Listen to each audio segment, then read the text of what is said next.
¿Qué tal? Muy buenos días. Bienvenidos a un programa más de Aquí Entre Nos. Saludo con mucho gusto a Jorge Saldaña. Hola, Jorge, ¿cómo estás? ¿Qué pasa, mi querida Betty? Mucho gusto saludarte. Buenos días. Le bajo volumen a todo nuestro equipo excepcional que tenemos hoy. Sí. Donde se reproduce, parece que está hablando Marcelo o Andrés Manuel, no se oye nada. Entonces así le hacen cuando va a hablar alguien que no conviene. No es censura, no es censura. Ahora ya me oyes bien, ¿verdad? Te escucho perfectamente. ¿Cómo estás, Jorge? ¿Qué cuentas? Nada, por aquí muy contento porque hace buen día. Ah, muy bien. Aquí, quién sabe, en Veracruz, ¿verdad? Sí. ¿Qué novedades, mi querida Betty? Oye, Jorge, pues digo, a propósito de alerta que siempre hay en el país por las lluvias, y que qué bueno que el saldo de la alerta máxima decretada en Oaxaca, pues bueno, no fue tal. No fue tan grande, ¿verdad? No fue tan grande, pero sí hubo otra en Chiapas, un desgajamiento de un cerro, en el que, pues bueno, inmediatamente otra vez intervinieron pues los gobiernos de los estados, los medios de comunicación. Ojalá, Jorge, que en adelante pues no se siga alimentando la voracidad, sobre todo de las televisoras, ¿no? Porque al parecer pues de esto viven, de la tragedia. Sí, desde luego que no es imputable. ¿Qué te voy a decir? Pues a quién le dan pan que llora. Si un comerciante que está vendiendo, vende y le vale gorro que utilicen la mercancía para lo que sea, y el perjuicio que hace la mercancía. Ya ves, el fenómeno es la chatarrización en la alimentación en México. Se vende chatarra independientemente de que seamos un país grasiento, boludo y enfermo. Porque obviamente el concepto neoliberal del que vende le vale gorro las repercusiones de lo que vende. Todo parecería ser que es así. El que vende algún producto perjudicial para la salud, como sea alguna droga activa que te destroza el sistema nervioso y que te nulifica, no le importa vender. Los demás que se joroben. El que vende chatarra, igualmente vende y es chatarra. El que vende lo que se prohíbe en Estados Unidos y lo viene a vender a las tiendas de aquí, pues lo hace igual. Igual es en la política. Y volvemos siempre a la misma circunstancia de que hemos perdido nuestra posibilidad de darle prioridad a lo que importa, de darle prioridad a lo que no perjudica, y hemos perdido la esencia de hacer feliz a nuestra ciudadanía, a nuestro país. Eso lo digo si fuera yo alguien de gobierno. Pero en fin, en la sociedad en que vivimos no es la prioridad el pueblo, la gente o el ciudadano.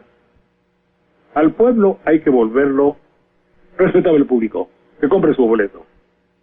A la gente hay que volverla compradora. Y al ciudadano hay que volverlo tolerante y agachón, que no proteste.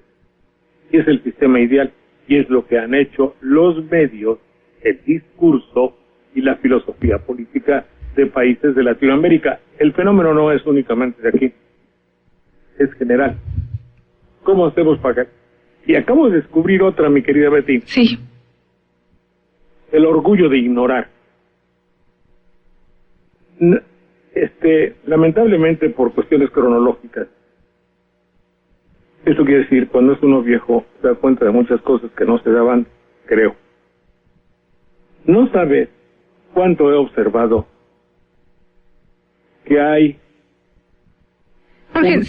que hay una etapa o grupo de la sociedad. Adelante, Betty. No, sí, ya estás bien. Te iba a decir que te ibas un poquito lejos, pero ya estás bien. Cortaba. Ya estás bien. Fíjate que hay en la sociedad, hay un grupo de personas que cuando ignoran algo, cuando no saben algo, tienen en su rostro y en sus ojos un destello de satisfacción. Eso quiere decir que sienten un cierto orgullo de ignorar lo que debe ser conocido. Esto se manifiesta mucho cuando tú vas a alguna gente, tratas con algún burócrata o algo, y no te dicen, no sé, fíjese que no sé, esto no lo sé, porque evidentemente, te dicen, desconozco. Y de ese desconozco le ronca. Lleva puñal, fíjate. Ese desconozco, sí, lo ignoro. Hay sinónimos. Desconozco, lo ignoro, no podría informarle, no tengo esa información. Pero en sí, y cuando tú les dices, oye, fíjate lo que pasó ayer, ¿estás enterado de esto? No. Pero antes del no, es decir, la información tan exhaustiva, profunda, insistente de la televisión, ahora sí, no está hecha para informarte, está hecha para distraerte. Punto. Y eso es peligroso, porque estás haciendo un país no pensante. Señores de los Pinos, oigan. Sí, debe ser muy cómodo dirigir, gobernar y mangonear a un país ignorante. Pero cuando esa ignorancia se revierta, es decir, se enoje, ¿verdad? Sí. Porque no voy a decir otra cosa, no va a ser controlable. Porque sí, quienes nos mandan, como nos lo dijo un destacado hombre de poder en México, nosotros no sabemos disuadir. Si no saben gobernar, si no renuncian, si no saben disuadir, y no saben convencer, y sí saben censurar, coño, ¿qué nos espera? Porque tanto el que manda como el que obedece están finalmente, según lo que estoy diciendo yo, si es que no me equivoco, estamos ante una bola de incapaces, por no decir de otra manera. Y esa incapacidad algún día puede reventar. Sí, claro, lo que pasa es que aunque tengamos un pueblo mínimo en cultura, las demandas básicas que son de alimentación, de empleo y de seguridad, si no se tienen, pues obviamente el pueblo no se necesita tener mucho conocimiento para explotar y decir no puede ser que me estén haciendo sistemáticamente lo mismo, y revienta, ¿no? Revienta todo. Imagínate tú nuestra cultura. ¿A dónde va? Que hoy, no sé a quién de Oaxaca, sí, decir, hemos roto el récord Guinness de atención a la ciudadanía. ¿Qué quiere decir esto? Quiere decir que para el funcionario encargado del Fonden o de mandar la ayuda de México o lo que sea, tiene una jerarquía de los valores, un concepto de la desgracia, un concepto de amor a la ciudadanía y un concepto de su realidad como un funcionario de la Secretaría de no sé dónde. Pero si él dice hemos roto el récord Guinness de atención, quiere decir que para él es un valor el récord Guinness. Sí. Pero no está hablando de chocorroles, no está hablando de Chespirito, no está hablando de Big Brother, no está hablando de la academia. ¿De la academia? ¿De la academia? No, está hablando de la vida de los ciudadanos que se les vino un cerro encima de sus casas. Sí. De alguien que el agua tapó su choza, ya de por sí damnificada. Y a él lo que le importa es haber roto el récord Guinness de atención a la ciudadanía. Coño, no se puede. Es que eso deja de ser serio para caer dentro del ámbito de la patología estupidizante de alguien que tiene los valores tergiversados ante un ataúd de un ciudadano muerto. Yo puedo decir, oiga, pero finalmente hemos roto el récord Guinness de atención a la gente. Coño, no se puede, en serio. Alguien que les jale, alguien que les haga ver esto. No soy yo, digo, pues, obviamente, ¿quién soy yo para hacerlo? No va a ser la televisión, que además te trae una, pero de primera. Sí. Bueno, ya terminamos con esto. Pero además, como que ya también ya se hizo un modus vivendi, el vivir de los recursos del Fonden por parte de los funcionarios, ¿no? ¿Te parece, Jorge, con estas tragedias recurrentes ya nada más es la oportunidad para o hacer campaña o decir, pues ojalá cuánto me va a tocar de los recursos para salvar a la población? Qué lamentable sí, que eso ocurra. La lana, ¿no? Sí. Qué barbaridad, no sé. Adelante, mi querida Betty. No dejen de oír, les voy a decir ahora porque si se van, ya se lo pierden, por ahí avisen. Es que hoy mi notipoema se volvió musical. ¿Ah, sí? Sí. porque hablamos y adelantamos un poquito sobre el hecho de que hay una censura que ha hecho que, como dicen los intelectuales en Jalapa, de una u otra forma, no, de una u otra forma, el dicharacho spot o anuncio de Andrés Manuel, ¿se lo van a cortar o se lo cortaron? No, ya se lo cortaron, Jorge. Entonces yo hice la canción de ¿cómo se llama? La mentira de Álvaro Carrillo. Te censuran y no entiendes tu discurso allí en el IFE. Hoy te lo voy a seguir, al último lo voy a decir, nomás les dije para que se picaran, bueno, adelante, Oye, y lo cortaron porque dice el Trife que dichos mensajes alteran la equidad de la próxima elección. Qué bueno que en el IFE no nos oyen, porque lo que dijo allá se dijo aquí, qué pena. Bueno, adelante. Y con otra, Jorge, para que veas que cómo están las cosas en el país, Leonel Cota, que pues bueno, tú sabes, un distinguido miembro del PRI, que luego se fue al PRD, destacado en el PRD, y ahora pues renuncia porque pues no le parece la forma en que hubo una contienda interna para designar candidatos, y se fue al Partido Verde Ecologista para participar para la elección próxima para Los Cabos en Baja California Sur. Así es que para que te des cuenta, otro distinguido miembro de la izquierda que se va al verde.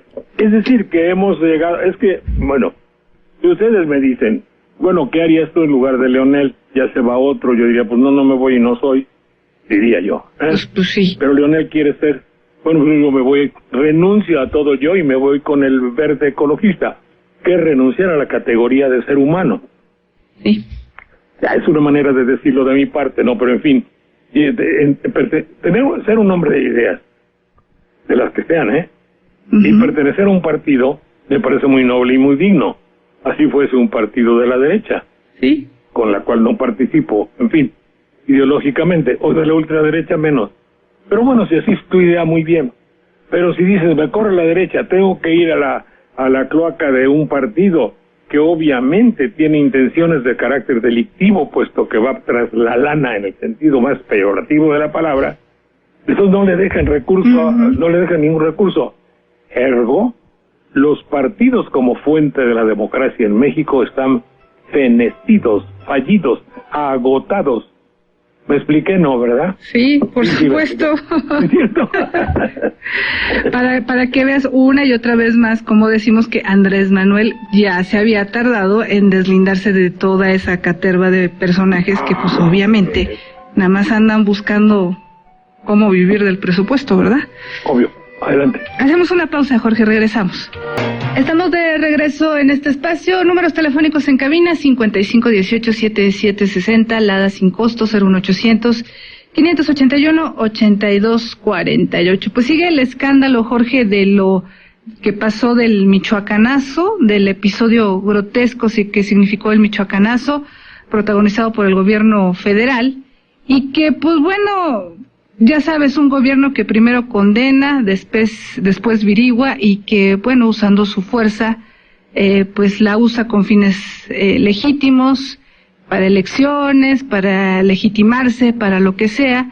Y pues bueno, ya sabemos que no pide disculpas, que no le importan los daños colaterales y sigue prefiriendo optar por la situación mediática, hacer golpes espectaculares para entonces así decir, vamos por el buen camino. Ayer el vocero o el secretario técnico del Consejo de Seguridad que designó Calderón, el señor Alejandro Poiré, pues estaba muy contento, congratulándose de que pues ya se estabilizaron las muertes en el país, que ya no hay tantos como en días pasados que había 80, 90, pero en realidad no debería de haber ninguna muerte en este país, ¿no te parece? Lo que digamos en esas circunstancias, mi querida Betty, sí, un poco, ¿qué te voy a decir? Es el Urco, el planeta de los simios. De los simios, sí. Es decir, el señor que estaba, que no sé quién sea, ni me importa, ajá, es un funcionario público de alta jerarquía que le avisa al país que todo va mejor. Ajá. Él utiliza una noticia que debería contristar a propios y extraños y al género humano y por ende a México, puesto que se origina aquí. Dice, y en vez de 46 muertos diarios, ya solamente hay 36. 36, sí. ¿Dónde está la noticia, querido funcionario? Es decir, en vez de que en la enfermedad le hayan cortado los 4 miembros o sus extremidades, ahora nada más le cortaron 3. Esa no es noticia. Esa es una lamentabilísima jerarquización de las circunstancias. Sí. Nos da como noticias a un grupo de estultos, de estúpidos, o solamente un estúpido le puedes decir, fíjate que ahorita ya vamos mejor, cuatito. Alégrate, de alégrate. tus familias que habíamos Sí. matado a 30, ya nomás van 24. Hazme favor. Y lo da como algo positivo, y eso lo recoge la televisión como una buena noticia para decirnos que la tendencia es a la baja. Oye, pero si no es la bolsa de valores, carajo. Sí. No son las encuestas de salida. No, por eso te digo, no es Roy Campos. Sí. Es decir, nuestro país necesita rectorías. ¿Qué pasó, señor Narro Robles? Está ocupado en Iniciativa México. Entonces, ¿qué hacemos? Nadie. ¿Que no habrá nadie que le vaya a platicar allá al titular de la dependencia? Pues, Porque como están las cosas, sí. hay una desencuadernación total. Pero ya no quieras tú de las grandes filosofías economicistas económicas del mundo, ni del arte de gobernar diplomático entre todo y de las circunstancias de México, en lo más elemental de la lógica y de la evidencia y de querer engañar a un pueblo de una manera tan total. Es decir, regocijaos. Si fuera el de la iglesia diría, Hosana, Hosana, aquel que viene en nombre de David. Alégrate el corazón, sursum corda, alégrate, oh alma mía, puesto que en vez de 46 muertos ya nomás hay 34. Sí, Échate ese trompo en luña. Sí, qué poca. Así como tú dices, mi querida Betty, Sí, yo pues esas palabras no las digo ni las insinúo por mi característica. No, es que sí, es tremendo que nos quieran, pues, ver la cara, ¿cómo sí. ¿Cómo lo diría cualquiera, Sí. Ver la cara de estúpidos. Sí, es igual que el señor Ernesto Cordero antier, que dice, alégrense, ya no hay tantos cifras, miles de pobres, ya nada más hay tantas millones de pobres, cuando en realidad, te digo, no debería de haber ni un solo pobre. Pues sí, bueno, pues, pero es decir, a la pobreza estamos acostumbrados. No estamos acostumbrados a las matazones. Sí. No estábamos. No estábamos, A pesar del PRI, señor Beltrone, a pesar del PRI, no, por lo menos, yo que estuve ahí, bueno, muchos se ocultaba, era el tiempo de la censura en aquella época. Continúa ese tiempo. Evidentemente que continúa. Sí. El tiempo de la censura que yo tengo conocido de memoria y que toda mi primera juventud la pasé dentro de la época de la censura, pero finalmente toda mi vida la he tenido presente, desde entonces hasta a hoy, como dicen en Manderilla. Uh-huh. Pero no hay problema. Te quería hablar de algo que pinta muy claramente, según yo, las características de lo que se considera periodismo en México y de cómo estamos involucrados en un desencuadernamiento de todo lo que a comunicación se realiza. Ahora que salieron esos grandes pensadores del pensamiento, no, esos grandes pensadores de la comunicación, que tanto y tan bellamente, con tanta sabiduría, sapiencia y valentía le han dicho al mundo, estás siendo mal comunicado. La comunicación está al servicio de intereses inconfesables, del dinero, del capital, del dominio, del esclavage, como dicen los franceses, del esclavaje, ¿verdad? De la esclavitud, en este caso. Chomsky, Sartori, ¿cómo se llama mi amigo Galeano? Mi otro queridísimo amigo, nunca conocí, don José Saramago, sí. Y otros que algunas veces he leído y otras no, y ahí se me pega o no se me pega. La comunicación, bueno, muy bien, yo he vivido toda mi vida en este asunto, de una manera empírica, sin saber, amateur profesional de la comunicación. Bueno, entonces resulta de que me acuerdo, lo voy a contar porque no es adorno ni mucho menos, pero en alguna ocasión, eran por allá por 1960, y había un compositor muy reconocido en América Latina. Bueno, había Agustín Lara, bueno, había muchos, Agustín Lara, estaba la señora que compuso Bésame Mucho, Consuelito Velázquez. Estaba Pedro Flores, Rafael Hernández. En Puerto Rico yo fui y pedí ver a don Pedro Flores. Don Pedro Flores, ya de 85 años. ¿Ustedes recuerdan de amor? Bueno, Pedro Flores hizo las grandes canciones del triunfo de Daniel Santos, lo cantaba toda América Latina. Amor, bueno, entre Amor Perdido, me confundo entre Rafael Hernández y Pedro Flores. Amor, esa de amor, vida de mi vida, amor, cariñito amado, querida, ángel adorado. Todas esas canciones pertenecían o a Rafael Hernández o a Pedro Flores, algunos a Daniel Santos y se acabó. Entonces fui a ver a don Pedro. Dice su hija, venga mañana, está ya muy enfermo.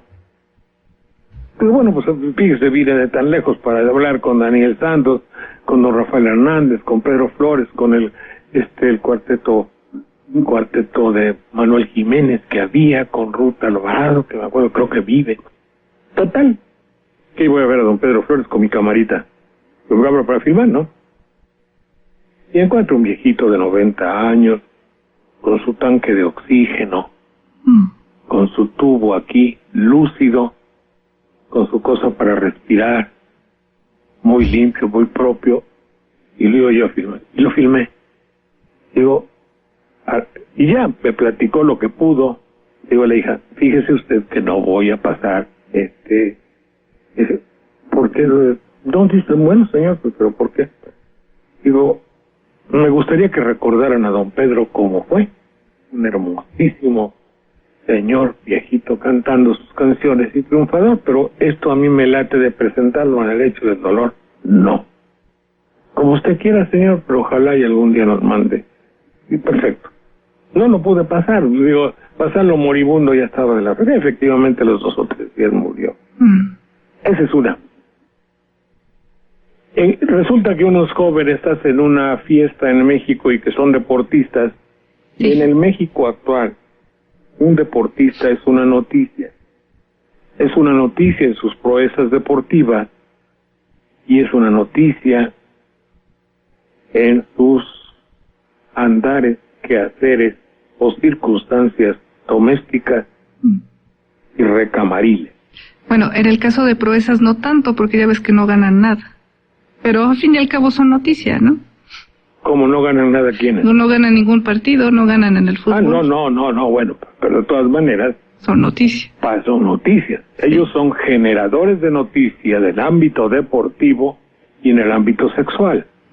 En eso sí. Porque la televisión los ha convertido en productores de dinero en 2 vectores.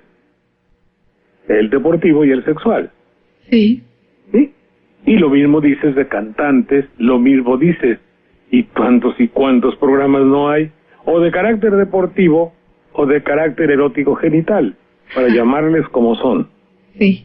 Bueno, ayer, por ejemplo, yo vi un programa de una disquisición profunda y cerrada sobre el porqué del nombre de un actor a quien se le llamaba el burro.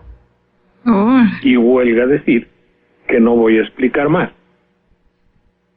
Pero con la mayor desfachatez del mundo se hacían todas las consideraciones sobre la etiología de su apodo. Sí. Fíjate que la elegancia que tengo para decir las cosas. Oye, sí, qué elegante, ¿eh? Bueno, pero se entendió, ¿no? Se entendió. Sí. Entonces sí, a veces como que te da un revueldo, o sea, como que haces así, revueldo es decir, como a que algo sube por tu esternón y dices, guácala, en el sentido de que hacen los jóvenes. Resulta pues que unos jóvenes hacen una orgía. Sí. Resulta que un homosexual vestido de mujer, cuya apariencia de mujer era muy bello y muy juvenil y muy erótico, Ajá. tuvo una relación, según lo manifestó, ¿Con un jugador? con un jugador. Sí. Y manifestó las características de su relación. Y la televisión lo transmitió. Obviamente que aquel joven, el homosexual, transvestis o lo que sea, confesó que lo engañó. No será la primera vez que sucede. Sí. Se hizo pasar por mujer. Entonces, hasta ahí queda. La televisión magnifica el hecho. Pero el muchacho aquel que se emborrachó un día, que encontró una bella joven, entabló amistad con ella, se la llevó a donde se la haya llevado, ya le rompieron toda la estructura para mucho tiempo, si no es que para siempre.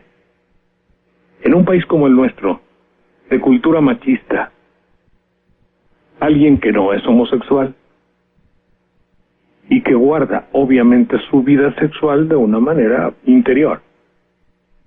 Imagínate la cuchufleta, el chacoteo para su familia, para su mujer si está casado, para sus hijos si los tiene, de acostarse con un hombre, y ojalá, porque la televisión lo dijo. Es nuevamente la jerarquía de valores que hay en este país. Ahora, espérate, y aún hay más. Sí. Sucedió esto en un noticiero del corazón, o de las piernas, o de erotismo, no. ¿De espectáculos? De espectáculos, no. ¿En dónde lo sucedió? En aquellas tribunas que se jactan de normar el criterio filosófico, político, y qué barbaridad. En los críticos y evaluadores de la gran realidad nacional, de la noticia mundial, ahí hay lugar para decir que el chocorrito fulano del Chicharito o quien haya sido, acostóse con un hombre. En las máximas tribunas de evaluación política del país, ahí mismo hay lugar para decir los avatares o aventuras eróticas de un joven que tiene la desgracia o el gusto muy en su voluntad respetabilísima de acostarse con un señor, perro, gato, lo que haya sido. Es su problema. Pero eso es motivo de noticia, pero no para el show de espectáculos, porque esos mismos locutores, locutores, qué bruto, no, evaluadores de la realidad mundial, aquellos que hablan de la voluntad presidencial, aquellos que hablan, condenan, evalúan y critican o elogian las cosas que suceden en la sociedad y en el tejido social del mundo actual, esos mismos son los que me cuentan que el Chicharito Rocaful, portero de la selección de Tucubuntú, acostóse con un señor. ¿Cómo es posible? ¿Todo está en un mismo nivel? Todo en un mismo nivel. ¿Verdad? Sí, este es como la canción que de hecho en un mismo lodo, sí, todos revolcados. Los muertos de Oaxaca. Era una porquería, ya sí. ¿Te acuerdas de Cambalache? Sí, de Cambalache, sí. No, pero en serio. Entonces ahora, y de buenas a primeras dejamos al Chicharito ¿cómo se dice? Refosilándose, ¿no? Refosilándose con un hombre, y volvemos ahora para la filosofía que ha ostentado el partido de ese abominable hombre Chávez en Venezuela, que como desgracia de la sociedad aún va a permanecer durante tanto tiempo. Chávez, una de las lacras fundamentales del pensamiento latinoamericano, el que ha hecho de su pueblo un verde, porque ahí mismo, por ejemplo, después condenan a Castro, condenan a Chávez condenan a Andrés Manuel, condenan a todo el mundo. El mismo criterio que jerarquiza una costón sí. de un señor con un travesti, ese mismo criterio es el que norma la filosofía del pueblo de México. Sí, y en el mismo nivel está la tragedia en Oaxaca, en Chiapas, y la discusión del paquete económico. ¿Están en la misma línea? Todo en el mismo tenate. Sí. Palabra mexicana que hace mucho que no escuchaba yo. Adelante, mi querida Betty. Una pausa, en un minuto regresamos. Estamos de regreso en este espacio. Gracias por sus mensajes de texto al 30500. Y bueno, pues obviamente si en la misma jerarquía de valores está el hablar de fútbol, el hablar de la política internacional, pues obviamente por eso nos damos cuenta que en el país no interesa la educación, el educar a los jóvenes, de los que tanto se trata de cuidar de que caigan en las garras del narcotráfico, cuando en realidad se les está arrojando precisamente a ellos por la falta de oportunidades. Ayer compareció Lujambio, Jorge, ya sabemos que las comparecencias sirven para nada, pero pues bueno, nuevamente las preguntas que se hace con el dinero, por qué se le quitan fondos a la educación y se destinan más al Sindicato Nacional de Trabajadores de la señora Elvester, qué se hizo con tanto dinero para las fiestas del Bicentenario. Ya dicen que este gran coloso que participó en el desfile está peor que Nini, está arrumbado, ni estudia, ni trabaja, ni se hace nada, y ya arrumbaron a este coloso. Y pues bueno, la verdad es que por eso en este pueblo ignorante, por eso en la televisión nos ponen en la misma jerarquía, sí, hablar del fútbol y de otras cosas de política. Fíjate que el coloso Nini, que sirvió para el Bicentenario, sí, es un ejemplo bellísimo de lo que sucede en México, de lo que sucede en la vida de la política. En la vida de la política, el que llega a la política debe entender, tómenlo como consejo, jóvenes políticos, esos políticos jóvenes que comparecen y que con sus ojos ávidos de vida tienen una serie de conocimientos de las universidades que exponen para recomponer el tejido social. Y yo como pueblo de México digo, ¡ah! ¿Eh? Sí. Entonces sepan que no son nada en la urdimbre de ese mismo tejido que es la política nacional. Son un hilo utilizable a veces y cuando no, totalmente desechable. Un político en México sirve para el efecto de un destino hipotético que es la voluntad perversa de un ser superior que no sabemos qué es. En otras palabras, sirves cuando sirves, apúntale. En la política sirves cuando sirves. Como el filósofo de Güemes. Como el filósofo de Güemes y de Banderilla, que allá abre una sucursal en Banderilla. Sí, es decir, tú puedes servir ahorita y ser de una gran utilidad. Y yo te voy a explicar cuando fui un político de sirves cuando sirves. En el 68, y lo lamento muchísimo acordarme de esto, yo tenía el programa Anatomía censurado 28 veces, así como ahora cada vez que hay un spot que no conviene me censuraban a mí, corrían cada 2-3 veces. Y en un momento en el 68 se dieron cuenta de que muchos jóvenes seguían el programa y que muchos maestros del comité de huelga o de los muchachos que se habían levantado eran televidentes de mi programa. Entonces dijeron, oye, pues el Saldaña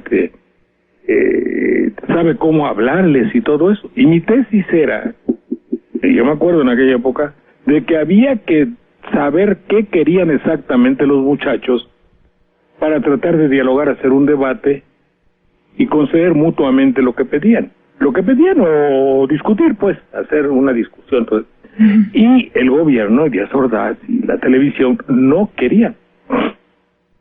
Pero finalmente triunfó un poquito la idea, esa que entonces fui usado, evidentemente. Entonces me pusieron en el 68 una oficina junto a la del patrón. Imagínate, que yo, que estaba refundido allá en un sótano, en un cubículo horrendo, de buenas a primeras tener secretaria, máquina de escribir, y secretaria, pero de primera. Y al lado del patrón. Y al lado del patrón. Pasaba yo como pavo real. Sí. Pasó el problema del 68 y un buen día Aurelio Pérez que llega y dice, llegué yo a la oficina y estaba por ahí y veo todas mis cosas fuera de la oficina. Mis libros, la máquina, mis papeles en sobras. Y hasta la secretaria. Pues la secretaria ya había desaparecido. No, fíjate que hasta eso. No, sí, luego se fue. Sí, no, yo me acuerdo que mi secretaria y yo tuvimos que llevarnos todo a una oficinita que alquilé, porque una vez solucionado o apagado el problema, y dije yo, y nadie tenía explicación. Oye, ¿qué pasó? Nada, orden superior, nada, orden superior, nada, orden superior. Y no te juro que yo tenía entre pavor, depresión, miedo y la falta de... sí, no, se nos había olvidado decirte que ya vamos a utilizar esa oficina, obviamente. Y así en la política, todo sirve cuando sirve, y cuando no. Entonces todo es sacrificable. Entonces, todos esos jóvenes que están en la actualidad en la política y que van ascendiendo, sepan que son sacrificables totalmente. ¿No te parece, mi querida Betty? Sí, son para el momento, Jorge.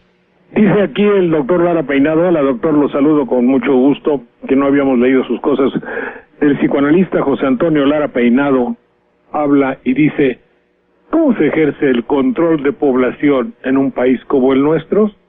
Algún teórico se ha acercado a la respuesta. Noam Chomsky, que atribuye al lenguaje de los medios la manipulación y el control. Sin embargo, el control de masas no solo pasa por los medios. En México el control de masas pasa por una especie de miedo constante provocado por el fantasma del desempleo, también de la muerte y la pobreza extrema, que se ha despertado y que hay un estado y que crea un estado depresivo constante que termina por volverse costumbre en alguien. Lo peor del caso es que esa depresión le paraliza, es decir, está viendo el doctor una depresión nacional. Eso es lo que ve. Yo no digo que tenga razón, no sé. En las zonas golpeadas por huracanes y tormentas, la cruda realidad no solo construye en el sujeto depresión, también le lleva a la angustia y a la ansiedad. Cuanto más se esfuerzan por ponerle buena cara al mal tiempo, más construyen dentro de sí depresión y tristeza que no se va a manifestar hoy o mañana, se manifestará en los próximos meses, con su salud emocional o física, o con problemas con sus familias. En tanto verán pasar los meses y los años llenos de promesas incumplidas y de políticos que en medio del desastre se muestran hipócritamente solidarios, pero que siguen sin hacer nada por resolver los problemas de fondo que provocan la muerte y la desesperanza de los mexicanos.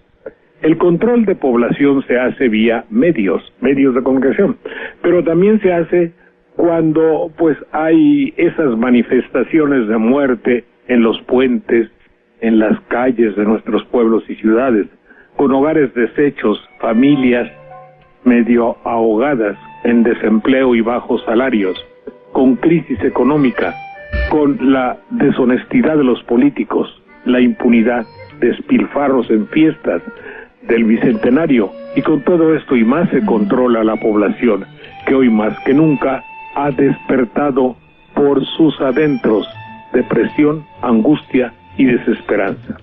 Gracias, doctor psicoanalista José Antonio Lara Peinado. Yo no...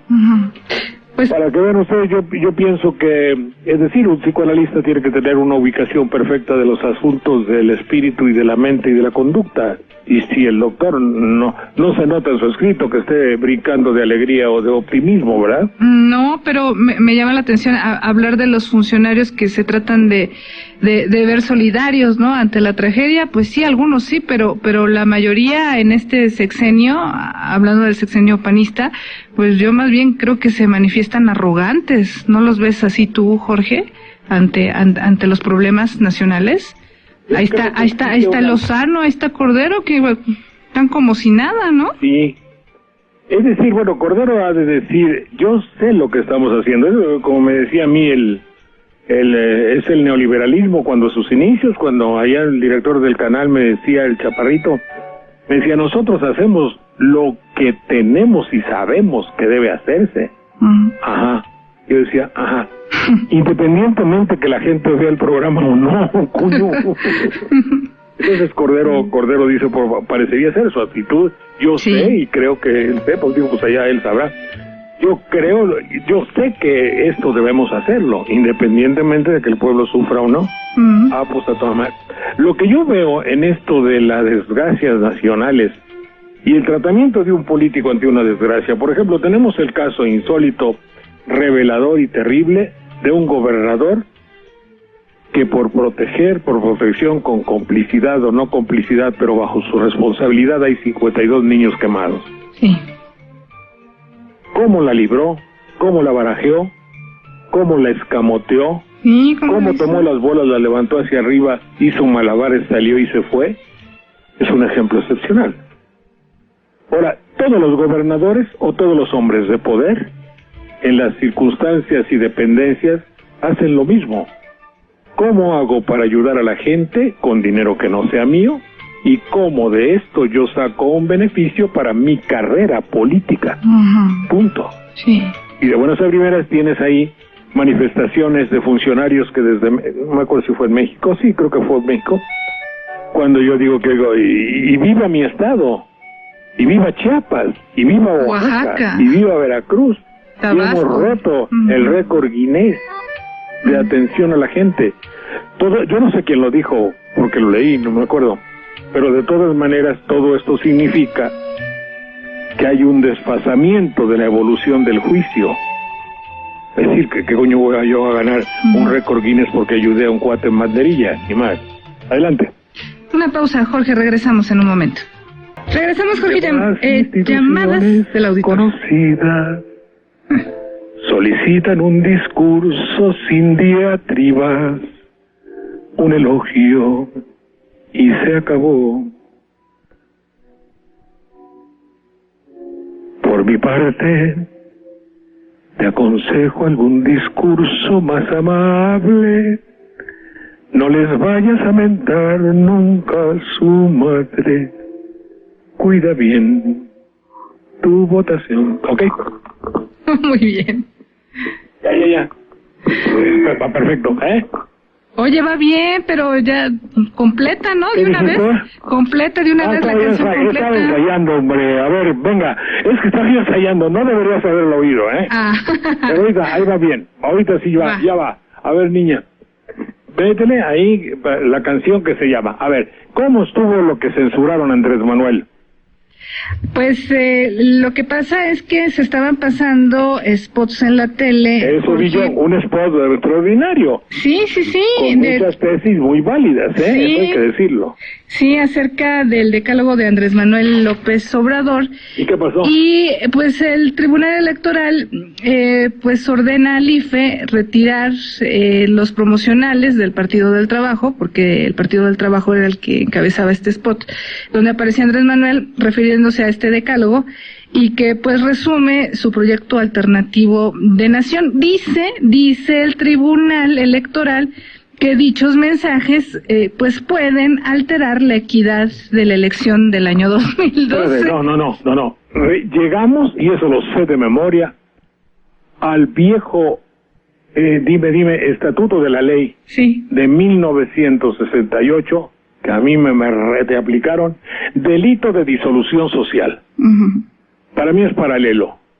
Y te prometo ver cómo era ese delito. Que me decían, pues estás haciendo disolución social. Es decir, estás haciendo que el país deje de vivir como vivía. Aquí estás dedicado para la censura, que soy un especialista, este hermosísimo poema musical de Álvaro Carrillo, Con el perdón. A ver si suena. Ahorita ya no suena, sí. Debe de sonar. Pues es que estaba yo... Ya tiene volumen. ¿Cómo dice? Espérate. Ya nos tienes en asco, Jorge. A ver.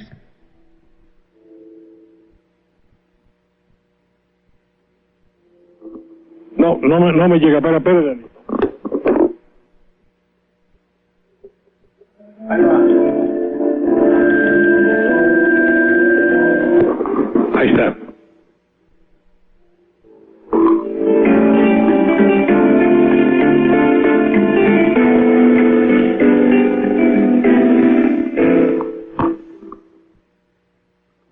Te censuran y no entienden tu discurso allá en el IFE.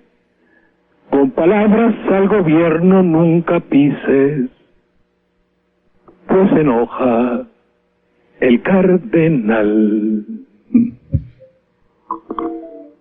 La movida es callarse seriecito y muy tranquilo, agacharse y avanzar bien escondido.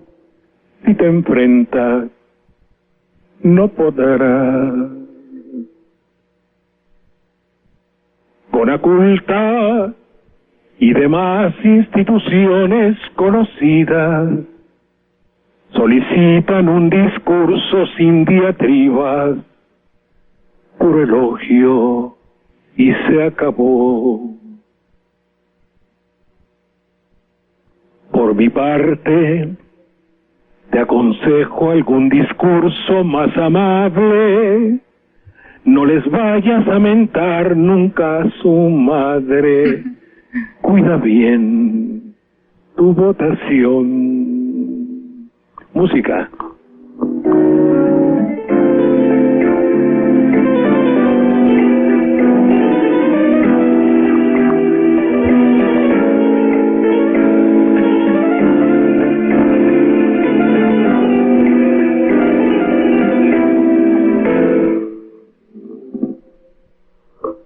En la grilla no conoces a tu aliado, tu enemigo, las alianzas y los pactos conocidos.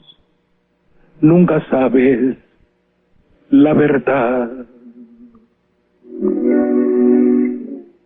Conaculta y demás instituciones conocidas solicitan un discurso sin diatribas, puro elogio y se acabó.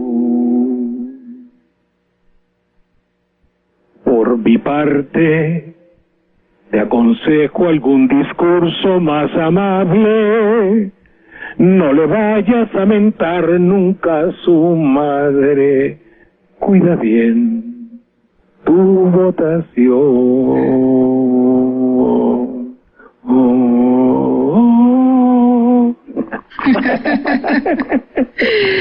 Ay, ojalá que le haya escuchado el señor Leonardo Valdés, ¿verdad? Sí, hombre. Qué barbaridad. Bueno, pues todo entra dentro de la misma, de los avatares de la política nacional, mi querida Betty. 10:55. Yes, nos vamos, Jorge, pero que cuiden bien su votación, no les vayan a decir de cosas, ¿verdad? Hasta mañana, Betty. Gracias, Jorge, muchísimas gracias, hasta mañana. Bye.